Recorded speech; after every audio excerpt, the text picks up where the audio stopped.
오늘 본문 말씀 가지고요. 이래도 승리 저래도 승리라는 제목으로 말씀의 은혜 나누도록 하겠습니다. 아무래도 이 이야기를 하지 않을 수 없겠죠. 지난 주 중에 화요일인가요? 텍사스 유벨디라는 이 작은 16,000명의 소도시에서 시민이 사는 소도시에서 롭 초등학교에 총격 사건이 있었습니다. 그래서 21명, 선생님 2분과 19명의 7살에서 10살에 이르는 어린이들이 살해되는 충격적인 사건이 있었죠. 거기에 또 오늘 뉴스를 보니까 여자 선생님의 남편이 아내의 장례를 마치고 집에 돌아와서 심장마비로 또 돌아가셨더라고요. 그러니까 얼마나 그게 충격이고 가슴 아픈 일인지를 느낄 수 있는 사건이었습니다. 정말 뭔가 좀 규제가 필요하고 뭔가 조치가 좀 필요하다는 것은 모든 사람들이 공통적으로 느끼는 안타까움이라고 생각을 합니다. 사실은 10일 전에도 또 마트에서 총격 사건이 있었고 그 전에도 또 총격 사건이 연달아서 계속 비슷한 사건이 일어나고 있습니다. 뭔가 규제가 분명히 필요한 것은 사실입니다. 그리고 그것에 또 우리가 함께 마음을 모아야 된다고 생각을 합니다. 하지만 저는 목사이기에 이것을 좀 더 근본적으로 접근을 하고 싶습니다. 과연 그 18살의 꽃다운 나이 청소년이 딱 우리 그 범인 라모스라는 친구를 보니까 우리 큰애하고 딱 생일이 한 10일 정도 차이가 나더라고요.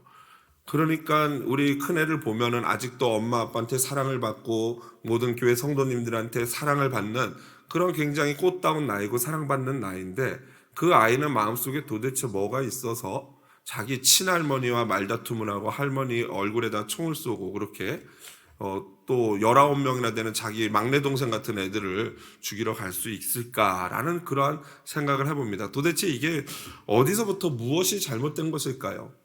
저는 그래서 아무리 생각해 봐도 이 가정의 중요함 그리고 부모들의 어떤 중요함 이런 것들을 부정할 수 없습니다. 그리고 그 친구가 어렸을 때 또 이렇게 학교에서 따돌림을 당하면서 많은 상처, 말을 좀 더듬었다 그러고 많은 그런 상처가 있었던 것으로 보여집니다. 여하튼 그런 것들로 인해서 그 친구의 범죄가 절대 정당화될 수는 없습니다. 분명한 사실입니다. 분명히 지탄받아야 되는 일이지만 그럼에도 불구하고 그런 사건들이 계속 일어나는 것은 분명히 우리의 사회적인 어떤 구조적인 문제가 있는 것이죠. 총기 규제만의 문제가 아니라 근본적인 사회 구조에 어떤 문제가 분명히 있는 것입니다. 그래서 이런 사건들을 통해서 그걸 찾아내고 근원적인 그 원인들을 좀 고치고 치료하는 그러한 작업들이 필요하지 않을까 생각을 합니다.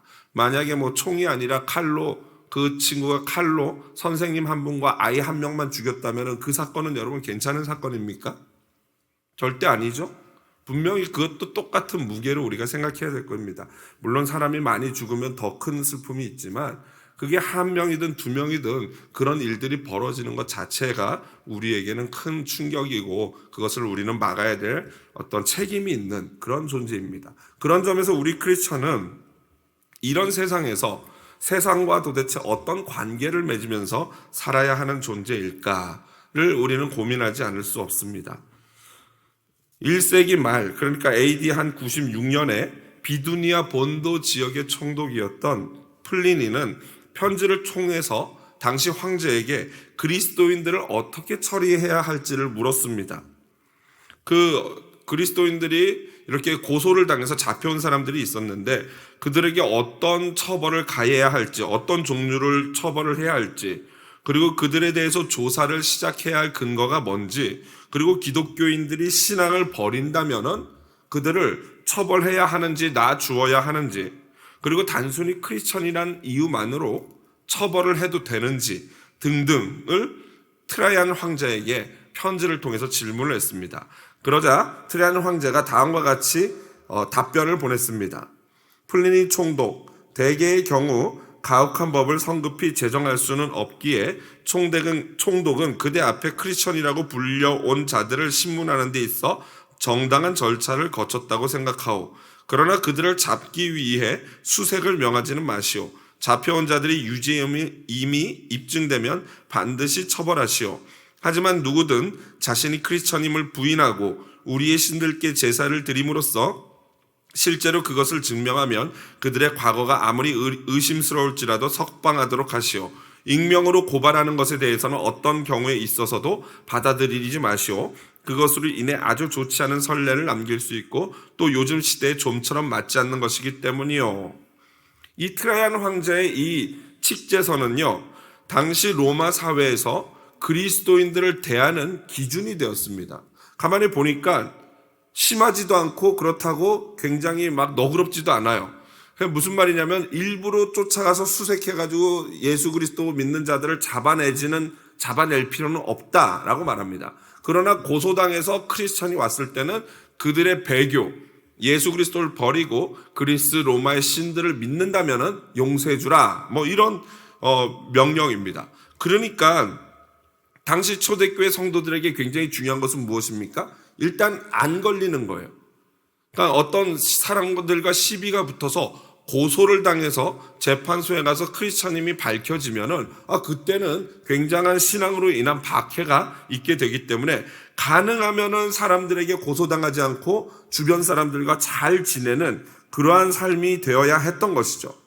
그래서 베드로는 오늘 이 베드로서 2장 11절부터 4장 6절에 이르기까지 사회생활과 가정생활에 대해서 전반적인 교훈을 성도들에게 주고 있습니다. 특별히 오늘 본문에서는 사회생활을 잘하는 방법을 권면하는데 크게 두 가지로 볼 수 있습니다. 첫 번째는 육체의 정욕을 제어하라라는 것입니다.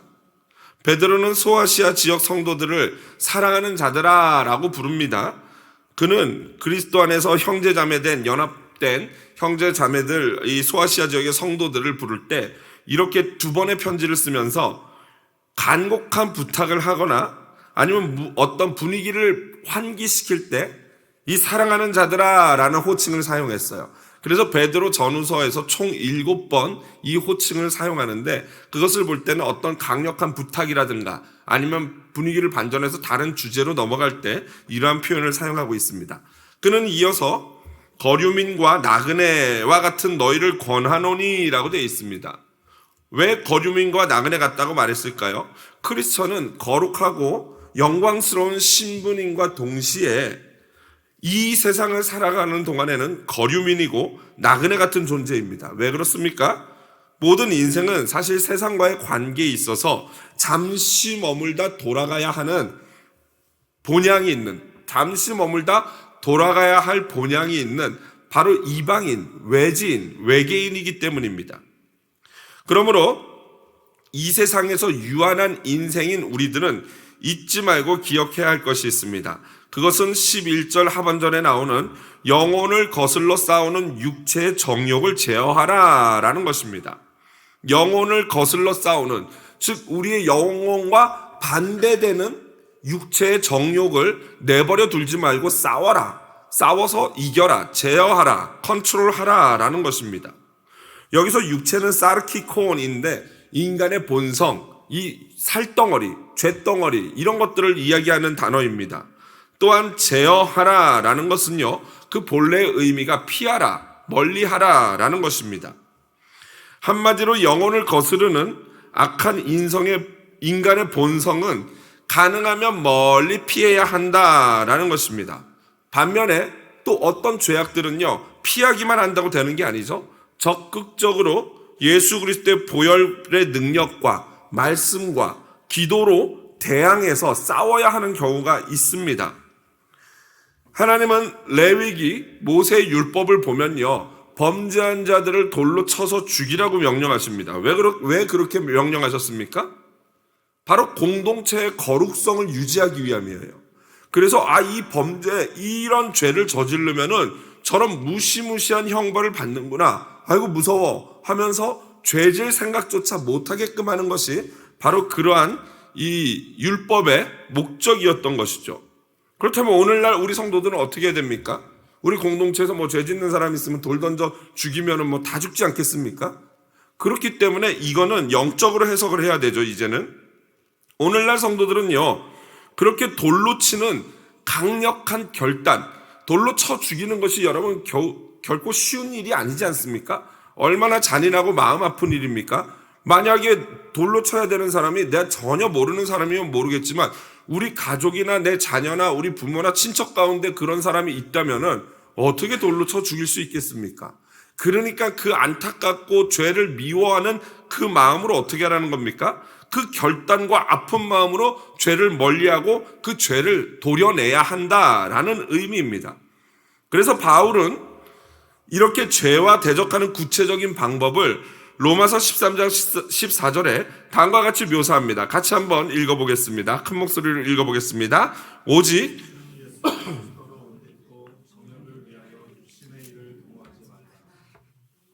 우리 영혼이 원하는 것을 거슬러서 싸우는 육체의 정욕과 싸우는 가장 좋은 방법은 뭐라고요? 주 예수 그리스도로 옷 입는 거래요. 여러분, 복장은요, 옷은요, 사람의 신분을 나타내죠. 요즘에는 좀 덜하지만 저 당시에는, 이 초대교회 당시에는 옷은 곧 그 사람의 신분이었습니다. 그리고 그 어떤 복장은, 전문적인 복장은 그 사람이 일을 하는 일에 대해서 굉장한 도움을 주지요. 이 예를 들자면은 전투에 임하는 군인들은 무장을 해야 합니다. 또 경찰들 역시도 그 경찰의 일을 진행하기 위해서는 방탄조끼도 있고 총도 차고 탄창도 가지고 플래시라이트도 갖고 무전기도 가지고 여러 가지 장비들을 착용하게 됩니다. 바로 예수 그리스도로 옷 입으라 라는 것은 예수 그리스도로 무장하라 라는 이야기인 것입니다. 그렇다면 여러분, 예수 그리스도로 무장하는 것은 어떻게 해야지 무장할 수 있습니까? 바로 기도와 말씀, 그리고 성령 충만한 그것이 바로 예수 그리스도로 옷 입는 거고 예수 그리스도로 무장하는 것입니다. 또한 여기다가 한 가지 더 하자면은 금식 기도처럼 육신을 제어하기 좋은 방법은 이 세상에 없습니다. 확언합니다. 여러분, 금식 해보셨죠? 금식 해보시면요, 첫째 날은 조금 이렇게 막 그냥 배에서 꼬르륵 거리다가 둘째 날에는 힘이 쓱 빠집니다. 그리고 셋째 날부터는 죄질 생각이 없어져요. 그렇죠? 그래서 금식을 하는 거예요. 여러분, 금식을 뭐 한 일주일, 뭐 닷새, 엿새, 일주일 이렇게 하면요, 막 이 죄질 생각이고 뭐가 다 없어지고 오직 먹을 생각밖에 안 생각나요. 그죠? 그래서 이 금식 끝나면 신라면 먹어야겠다. 짜장면 먹어야겠다. 막 이런 생각이 들어요. 제가 올해 들어서 2번 이제 금식을 했었는데, 그 금식할 때 그렇게 짬뽕이 먹고 싶은 거예요. 우리 성도님들 가운데 저기 뭐 향미라고 저기 맛있는 짜장면집 하는 분이 계시는데, 그 불맛 나는 그 짬뽕 국물이 그렇게 먹고 싶은 거예요. 그런데 오늘 드디어 먹었습니다. 몇 달 만에 드디어 먹었습니다. 먹고 나니까, 원은 풀리긴 하는데, 육신이 살아나는 것 같아요. 육신이. 여러분, 끝까지 싸워야 됩니다. 육신이 살아나는 것 같으면 금식하고 기도하고 말씀 봐야 돼요. 그래서 또 이제 육신을 죽였다가 또 이제 다시 금식 끝나고 또 가는데 또 육신이 산다. 그러면 어떻게 하면 돼요? 또 금식 기도하고 말씀 보고 기도하면 돼요. 여러분, 이게 지겹고 아주 그냥 지긋지긋하지만 우리가 하나님 앞에 가는 날까지 계속 이렇게 싸워야 하는 것입니다. 힘들다고 포기하고, 여러분 자전거 페달을 밟기 힘들다고 천천히라도 밟는 이것을 하지 않고 자전거 페달 밟는 걸 멈추면 어떻게 됩니까? 넘어지게 됩니다. 자전거는. 또 뭐 이러면 막 그냥 자전거 묘기하는 사람들 예를 보면서, 목사님 어떤 사람은 페달 안 밟아도 그냥 엄청 오래 서 있던데요. 이러면 할 말이 없지만 일반적인 얘기죠. 자전거 페달을 안 밟으면 자전거는 넘어지게 돼 있습니다. 마찬가지예요. 신앙이 지긋지긋해도 계속 싸워야 하는 거예요. 기도와 말씀으로 금식하며 우리의 이 육신을 제어하기 위해서, 우리의 영혼을 자꾸 거스르는 그 육신의 정욕을 제어하기 위해서 싸워야 하는 것입니다. 그러므로 여러분, 오늘 다시 한번 저녁에 기도하면서 말씀 들으면서 내 영혼을 거스르는 육체의 정욕과 싸움하여 승리하는 저녁이 되기를 주님의 이름으로 부탁을 드립니다. 불신자들은요, 항상 우리 기독교인의 삶을 꼬투리 잡아서 예수님까지 욕을 합니다. 비방합니다. 그러므로 오늘 본문 12절에 나온 것처럼 그들이 성도의 거룩하고 착한 행실을 보고 오시는 날에 하나님께 영광을 돌리게 해야 합니다. 여기서 오시는 날에 하나님께 영광을 돌리게 한다라는 의미는 바로 불신자들이 저와 여러분들의 착한 행실을 보고 나서 회개하고 하나님을 믿게 되는 것을 의미하는 것입니다. 두 번째로 베드로가 말하는 것은 바로 모든 제도에 순종하라라는 것입니다. 첫 번째는 사회생활 잘하는 첫 번째가 육체 정욕을 제어하는 거였다면 두 번째는 모든 제도에 순종하라라는 것입니다. 베드로 사도는 인간의 모든 제도에 순종하며 왕과 총독에게 순종할 것을 13절과 14절에 명령합니다. 여기서 말하는 제도라는 것은요, 하나님의 창조물이나 하나님의 토대를, 이 기본 파운데이션을 말하는 것입니다. 이러한 단어를 사용한 것은 비록 정치적이고 그런 인간들이 세운 제도일지라도 그것 역시도 하나님의 섭리 가운데 이루어진 일이다라는 것입니다. 하나님의 역사하심, 하나님의 이끌어가심을 반영하고 있기 때문에 그러므로 순종해야 하는 것입니다. 이렇게 정부나 왕, 총독과 같은 권위들의 순종해야 할 근본적인 이유 두 가지를 13절에 말하고 있는데요. 먼저는 13절 하반절에 주를 위하여, 13절 중간에 보니까 인간의 모든 제도를 주를 위하여 순종하되 라고 나와 있습니다. 모든 권위는 하나님으로부터 말미암습니다. 그러므로 우리는 하나님의 섭리에 순종하는 마음으로 이 세상의 권력들에게도 순종을 해야 하는 것입니다. 물론 부분적으로 그 왕이나 제도가 하나님의 복음과 반대되는 이야기를 한다면은 우리는 결코 그것을 받아들일 수 없지요. 분명히 반대하는 목소리도 내야 합니다. 하지만 그 반대하는 목소리를 내는 행동은 항상 선해야 하는 것이죠. 그리스도인은 목적도 선하고 방법도 선해야 합니다. 그래서 목적이 옳으면은 어떤 방법으로 그것을 표현해도 옳다라는 것은 굉장히 잘못된 것이죠. 폭동이나 폭력적인 사태로 우리 그리스도인의 생각을 밝히는 것은 결코 성경적이지 않습니다. 예수님이 우리에게 보여주신 십자가의 정신은 결코 그런 것이 아닙니다. 그러므로 기본적으로 주를 위하여 권력들에게 순종하고 제도를 따라야 합니다. 그러나 그것이 복음과 말씀과 위배되는 경우에는 비폭력적인 방법, 성경적인 방법으로 우리의 생각과 주장을 밝혀야 하는 것이죠. 두 번째로 그 권력에 순종해야 하는 것은 선행을 통하여 어리석은 사람들의 무식한 말, 곧 불신자들이 반기독교적인 행위를 하는 것을 미연에 방지하기 위함이다라고 15절에 베드로가 밝히고 있습니다. 이렇게 써 있죠. 곧 선행으로 어리석은 사람들의 무식한 말을 막으시는 것이라. 앞서도 말했지만 이 세상 사람들은요, 하나님을 볼 수 있습니까? 못 봅니까? 못 봅니다. 그들이 하나님을 볼 수 있는 유일한 통로가 무엇입니까? 바로 우리예요. 저와 여러분들을 통해서 세상 사람들은 하나님을 보게 됩니다. 그게 참 우리에겐 부담스럽고 고통스러운 일이지만 하나님의 방법은 그렇습니다. 그러므로 저와 여러분이 믿지 않는 자들에게 보여주는 그 모습이 그들에게는 곧 하나님인 거예요. 그래서 여러분, 우리가 하나님의 형상으로 지어졌다 하지 않습니까? 우리의 삶이나 우리의 말이나 우리의 행동 하나하나가 하나님의 이미지로서 그들에게 다가가는 것입니다. 그러므로 크리스천은요, 이 사실 언행 하나하나가 굉장히 중요한 것입니다. 특히 우리 믿는 사람들끼리는 말할 것도 없고요. 특히 불신자들에게는 굉장히 조심스럽고 신경을 써야 하는 것이죠. 내 이 말 한마디 때문에 내가 창피를 당하는 것이 아니라 기독교에 대한 어떤 이미지 자체, 하나님에 대한 이미지가 훼손되는 것은 결코 있어서는 안 될 일입니다. 그거는 우리가 막아야 하는 것이죠. 크리스천은 사실은 예수 그리스도로 말미암아 자유를 얻습니다. 무엇을 할 수 있는 자, 무엇이든지 할 수 있는 자요, 무엇이든지 하지 않을 수 있는 자유를 얻게 되는데요. 그렇다고 해서 그 자유를 가지고 내가 하고 싶은 대로 방종하는 것은 결코 옳지 않습니다. 16절에 보니까 이렇게 돼 있죠. 너희는 자유가 있으나 그 자유로 악을 가리는 데 쓰지 말고 오직 하나님의 종과 같이 하라. 하나님의 종과 같이 하라. 무슨 말입니까? 하나님의 영광을 위해서 우리의 자유를 사용하라는 거예요. 너에게 자유가 있지만 사실은 종처럼 살라는 거예요. 누구의 종이요? 하나님의 종. 우리는 자유가 있지만 하나님의 영광을 위해서 모든 것을 노심초사하며 생각하며 부담감을 가지고, 거룩한 부담감을 가지고 살아야 한다는 것이죠. 이에 대해서 바울은 다음과 같이 말했습니다.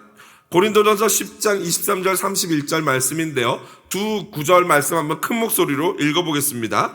모든 것이 가하나 모든 것이 유익한 것은 아니요 모든 것이 가하나 모든 것이 덕을 세우는 것은 아니니 그런즉 너희가 먹든지 마시든지 무엇을 하든지 다 하나님의 영광을 위하여 아멘. 무슨 말입니까?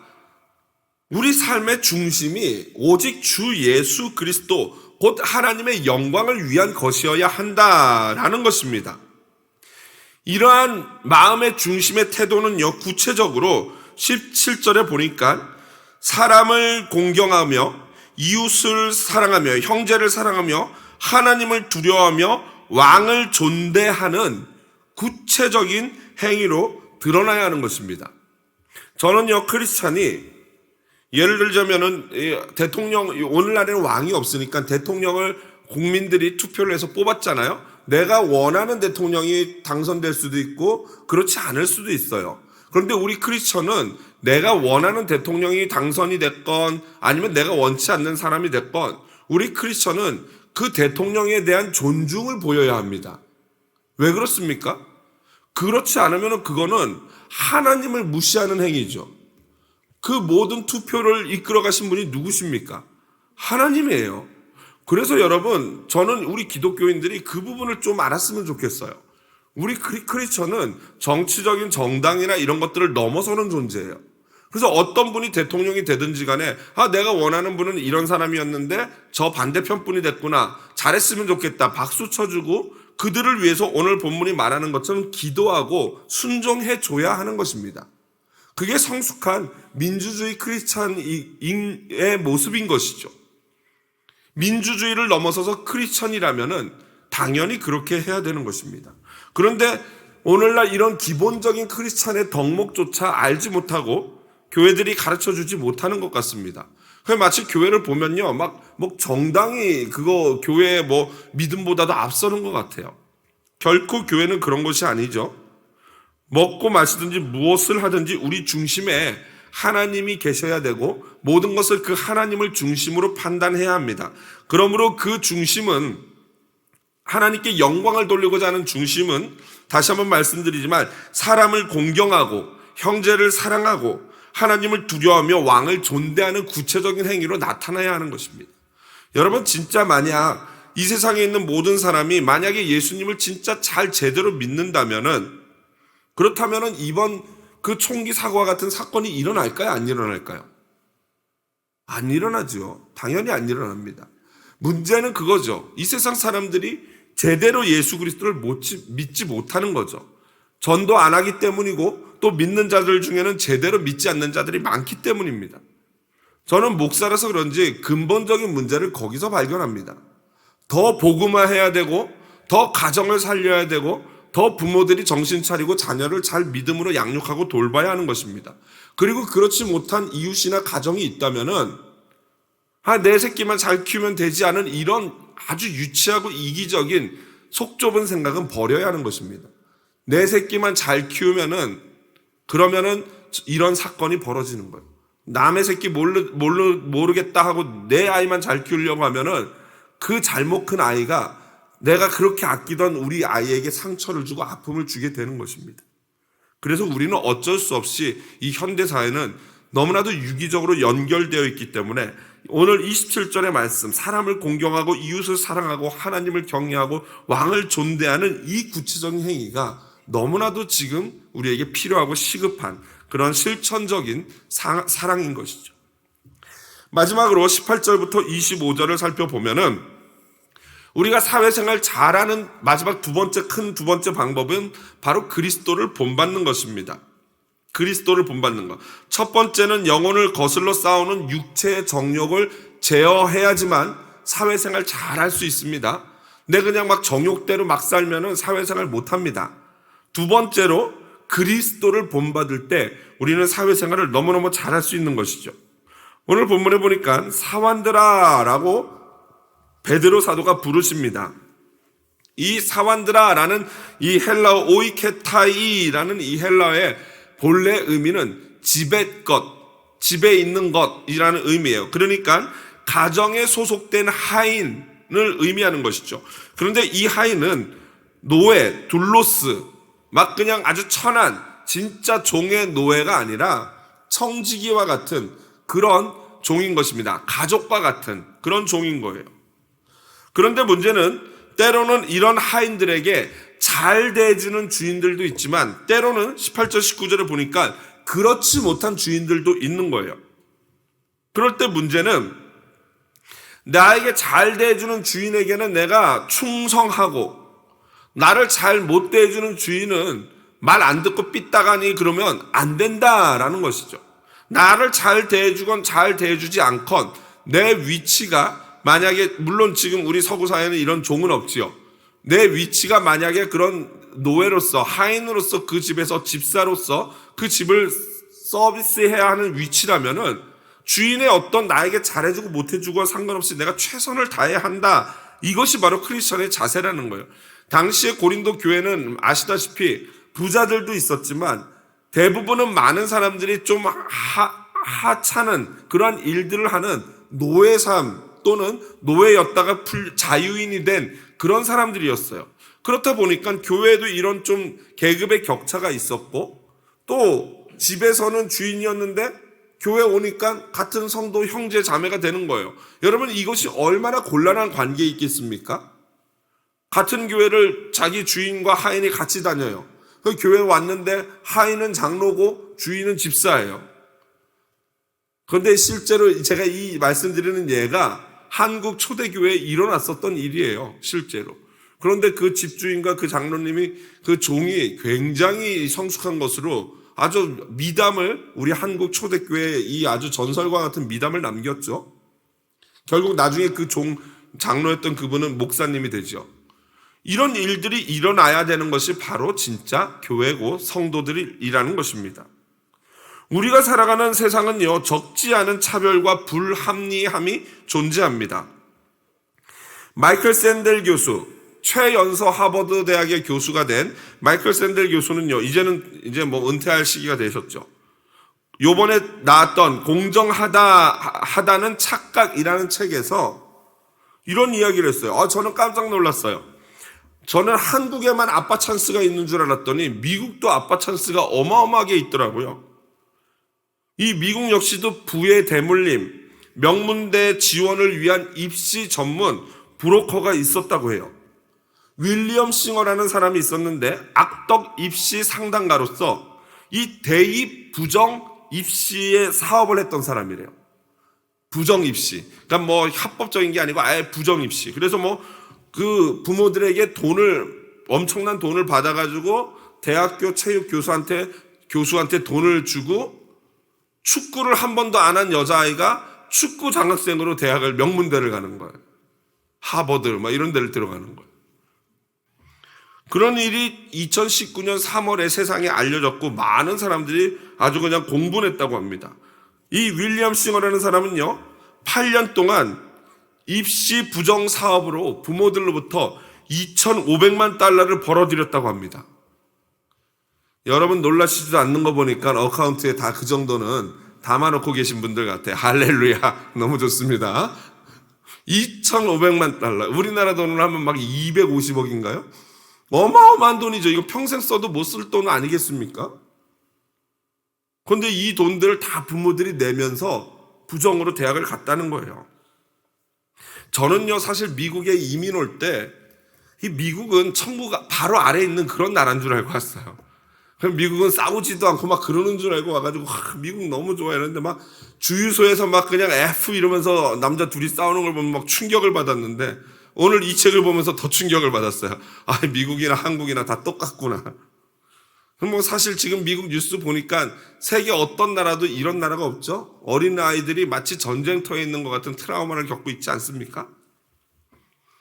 또한 그뿐만 아니라 수많은 인종차별과 여러 가지 억울함이 있는 게 바로 이 나라더라고요. 그래도 여러분 그것을 끝까지 참고 나가라는 것입니다. 그것을 끝까지 참고 나갈 때 우리에게 하나님이 주시는 기쁨과 승리가 있다는 거예요. 여러분 좀 기쁜 소식, 손흥민 아시죠? 손흥민이라고 아시죠? 모르는 분 안 계실 거예요. 이 아시안 최초로 이 유럽 이 빅리그에서 득점왕이 됐어요. 이건 차범근 아저씨도 못한 건데요. 어마어마한 일입니다.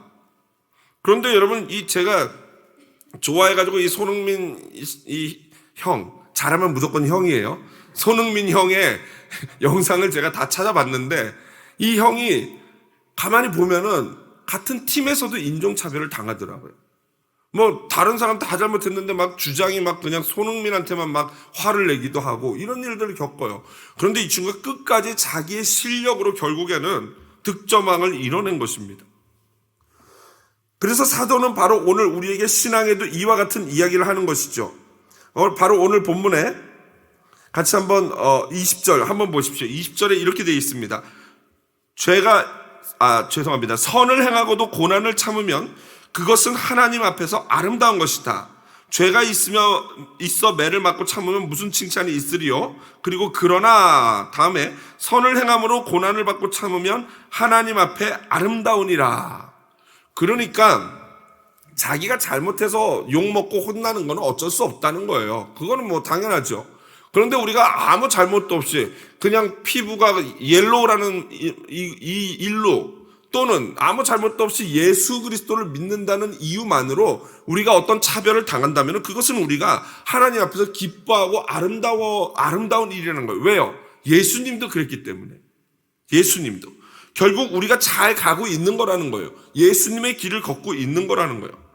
심지어 베드로 사도는 21절 상반절 보니까 이를 위하여 너희가 부르심을 받았다. 여러분 이 차별당하고 욕먹고 불이익을 당하려고 예수님 때문에 불이익을 당하려고 우리가 부르심을 받았다라고 말하는 거예요. 얼마나 놀라운 일입니까? 그러면서 21절 죄 없으셨던 예수께서 보여주신 본이고 그 자취를 따라오게 하려는 것이다. 22절 예수님은 죄가 없으시며 그 입에 거짓도 없으셨다. 그런데 23절 온갖 모욕을 당하셨지만 맞대어 욕하시지도 않으며 고난을 당하셨지만 하나님의 권위로 위협하지도 않으셨다. 다만 공의로 심판하시는 하나님께 모든 것을 맡겼다. 할렐루야. 24절 그리고는 친히 나무에 달려 그 몸으로 우리의 죄를 담당하셨습니다. 그렇게 하신 이유는 우리로 죄에 대하여 죽고 의에 대하여 살게 하려 하심이었습니다. 그리고 그가 채찍에 맞음으로 저와 여러분이 나음을 입었던 것이죠. 아멘.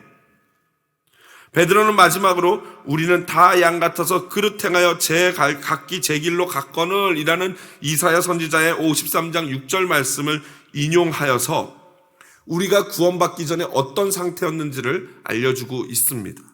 하지만 이제는 저와 여러분은 영혼의 목자여 감독이신 예수께로 돌아온 것입니다. 말씀을 마무리합니다. 베드로 사도의 권면을 살펴보면 크리스천들이 사회생활을 잘하는 한 가지 놀라운 비결을 발견하게 됩니다. 그것은요 12절에 보니까 성도를 비방하는 불신자들, 우리를 비방하는 사람들과 우리 사이에 하나님의 영광이라는 고귀한 사명을 집어넣는 것입니다. 다시 말씀드릴게요. 우리를 비방하는 불신자들이 있지 않습니까? 그러면 우리가 있어요. 그러면 그 사람과 맞서 싸우는 게 아니라 이 사이에다가 하나님의 영광을 위하여 라는 나의 고귀한 사명을 넣어버리면은 그 사람과 직접 싸우지 않고 그 사람이 미워지지 않는 것이죠. 아, 이게 나의 사명이구나 라고 깨닫게 되는 거예요. 또 왕이나 총독, 무식한 말로 성도를 공격하는 어리석은 자들과 우리 사이에 하나님의 종이라는 겸손함을 집어넣으면 됩니다. 그래 하나님의 종은 원래 이렇게 저들을 섬겨야 되는 것이지 라는 겸손을 집어넣습니다. 그리고 19절에 보면은 나에게 부당한 고난과 불공평한 불이익을 주는 상사나 대상 사이에 그 사람을 미워하고 막 그냥 험담할 것이 아니라 부당한 고난을 받으며 매 맞으신 죄 없으신 하나님이신 십자가이신 예수 그리스도를 나와 그 사람 사이에 집어넣어 버리는 것입니다.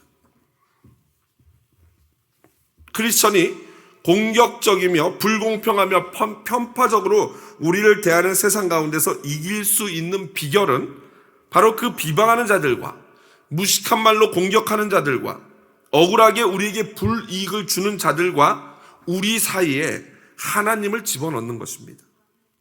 그러면 더 이상 그 문제들은 나와 그들의 문제가 아니라 그들과 하나님의 문제가 될 줄로 믿습니다. 그리고 결국 그들은 우리의 선한 모습을 보고 회개하며 하나님께로 돌아오거나 만일 끝까지 고집을 피고 버틴다면 그는 하나님의 심판을 받게 될 것입니다. 그러므로 크리스천은 이래도 승리, 저래도 승리인 것입니다. 우리 모두 승리하는 크리스천 되시기를 주님의 이름으로 축복드립니다.